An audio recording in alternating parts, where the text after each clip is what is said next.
Ce podcast vous est offert par Orange, leader de la téléphonie mobile en Guinée. La Lonagui, la fortune aux parieurs, les bénéfices à la nation. UMS, leader de la logistique minière et pétrolière en Guinée et dans la sous-région.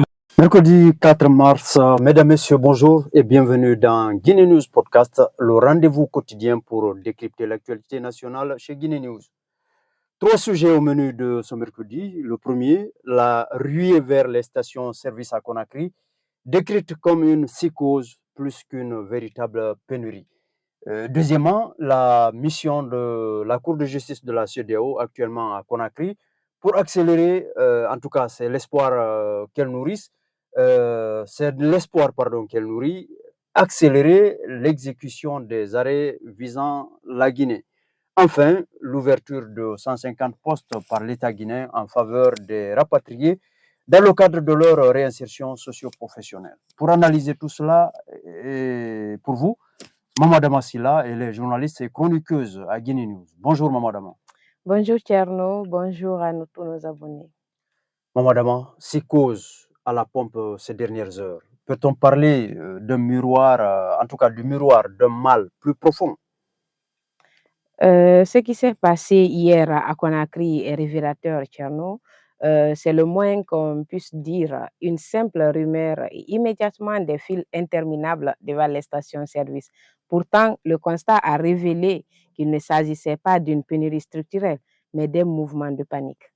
Exactement, l'article de Guinée News souligne que la ruée vers les stations-service relevait davantage d'une psychose collective que d'un manque réel de carburant.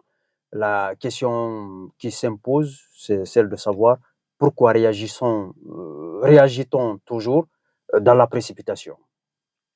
C'est simple parce que nous avons intégré la méfiance comme réflexe. La rumeur circule plus vite que l'information officielle et chacun veut être le premier servi, quitte à créer lui-même la pénurie qu'il redoute. Mais que répondre à cette opinion qui suggère tout de même qu'il est impossible d'ignorer que des crises internationales comme la guerre actuellement entre l'Israël, les États-Unis et l'Iran finissent par influencer nos propres comportements ici en Guinée, avec pour preuve cette ruée vers les stations-service hier.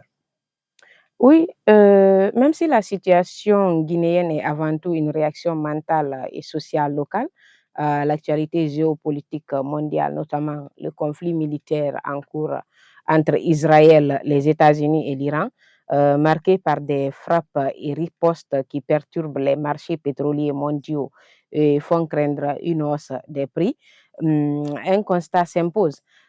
La peur de manquer a provoqué le manque.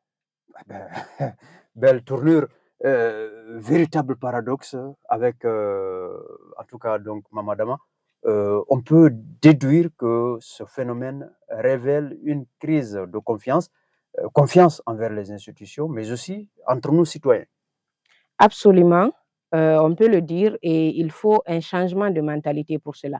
On ne peut pas aspirer à la stabilité économique si la moindre rumeur suffit à désorganiser tout un système.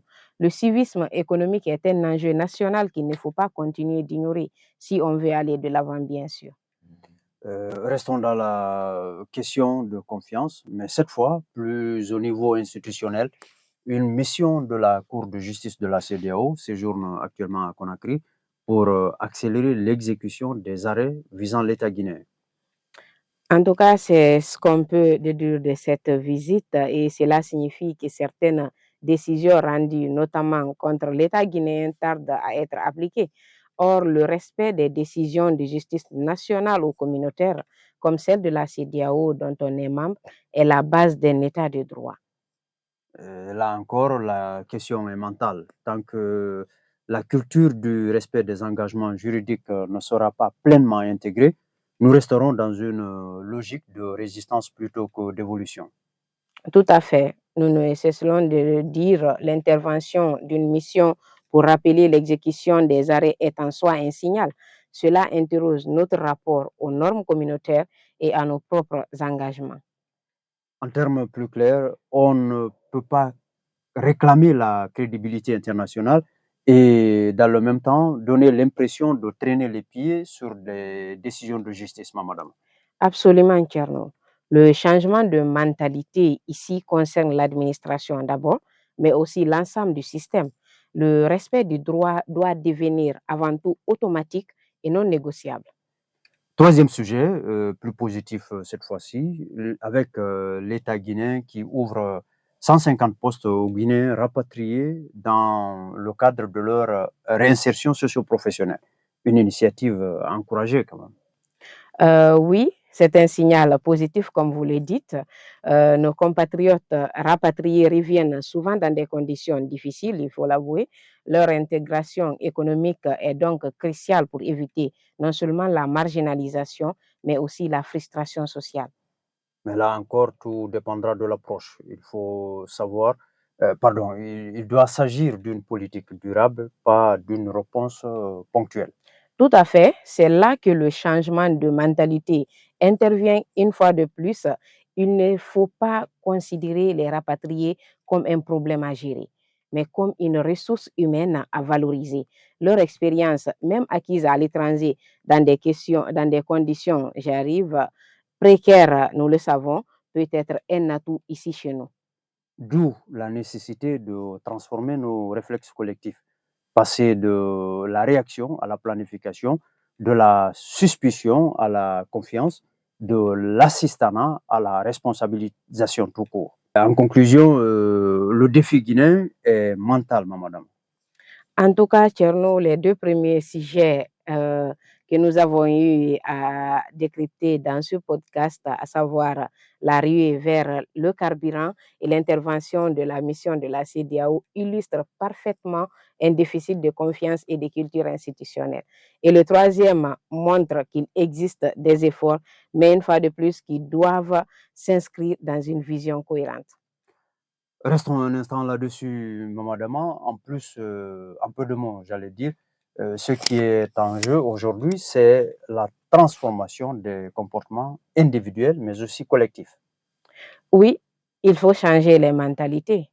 Il faut tout d'abord admettre qu'accepter que la stabilité commence par soi-même. Donc, ne pas céder à la rumeur, respecter les règles, mais aussi croire à l'intérêt général avant. Très belle piste de solution, surtout que la Guinée ne manque ni de ressources, ni d'opportunités. Merci, Mamadou Massila, pour cet éclairage franc et engagé. Merci à vous de nous avoir suivis d'ici et d'ailleurs. Et merci surtout de continuer de nous faire confiance en suivant le prochain numéro de Guinée News Podcast, mais aussi toute l'actualité nationale sur guinénews.org et les autres plateformes de Guinée News. Au revoir.